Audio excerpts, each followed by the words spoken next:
Roald Dahl's Charlie and the Chocolate Factory, Chapter 11, The Miracle.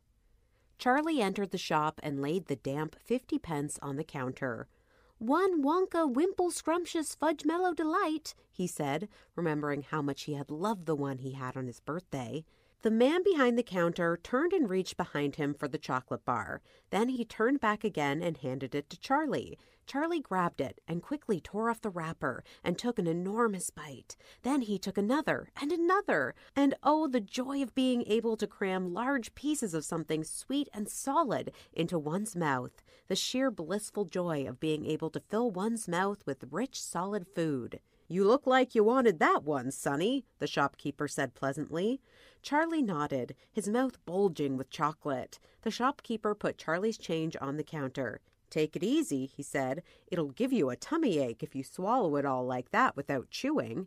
Charlie went on wolfing the chocolate bar. He couldn't stop, and in less than half a minute, the whole thing had disappeared down his throat. He was quite out of breath, but he felt marvelously, extraordinarily happy. He reached out a hand to take the change. Then he paused. His eyes were just above the level of the counter. They were staring at the silver coins laying there. The coins were all 5-penny pieces. There were 9 of them altogether. Surely it wouldn't matter if he spent just one more. "I think," he said quietly, "I think I'll have just one more of those chocolate bars. The same kind as before, please." "Why not?" the shopkeeper said, reaching behind him again and taking another Wimple Scrumptious Fudge Mellow Delight from the shelf. He laid it on the counter. Charlie picked it up and tore off the paper, and suddenly from underneath the wrapper there came a brilliant flash of gold. Charlie's heart stood still. "It's a golden ticket!" screamed the shopkeeper, leaping about a foot in the air. "You've got a golden ticket! You've found the last golden ticket! Hey, would you believe it? Come and look at this! Everybody! This kid's found Wonka's last golden ticket! There it is! It's right here in his hands!" It seemed as though the shopkeeper might be going to have a fit. "In my shop, too," he yelled. "He found it right here in my own little shop. Somebody call the newspapers quick and let them know. Watch out now, Sonny. Don't tear it as you unwrap it. That thing's precious." In a few seconds, there was a crowd of about 20 people clustering around Charlie, and many more pushing their way in from the street. Everybody wanted to get a look at the golden ticket and at the lucky finder. "Where is it?" somebody shouted. "Hold it up so all of us can see." "There it is. There," someone shouted. "He's holding it in his hands. See the gold shining?"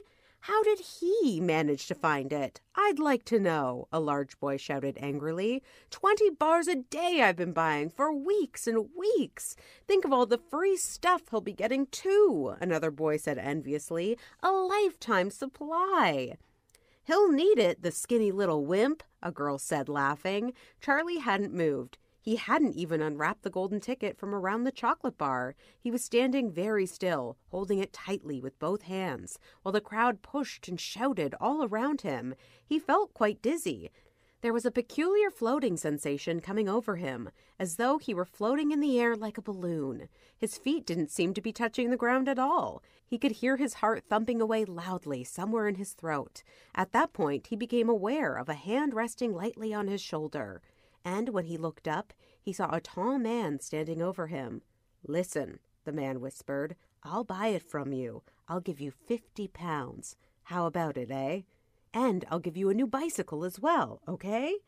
"Are you crazy?" shouted a woman who was standing equally close.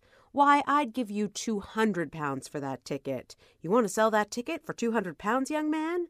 "That's quite enough of that," the shopkeeper shouted, pushing his way through the crowd and taking Charlie firmly by the arm. "Leave the kid alone, will you? Make way there. Let him out." And to Charlie, as he led him to the door, he whispered, "Don't you let anyone have it. Take it straight home quickly before you lose it. Run all the way and don't stop till you get there, you understand?" Charlie nodded. "You know something?" the shopkeeper said, pausing a moment and smiling at Charlie. "I have a feeling that you needed a break like this. I'm awfully glad you got it. Good luck to you, Sonny." "Thank you," Charlie said, and off he went, running through the snow as fast as his legs would go. And as he flew past Mr. Willy Wonka's factory, he turned and waved at it and sang, "I'll be seeing you soon. I'll be seeing you soon." And 5 minutes later, he arrived at his own home.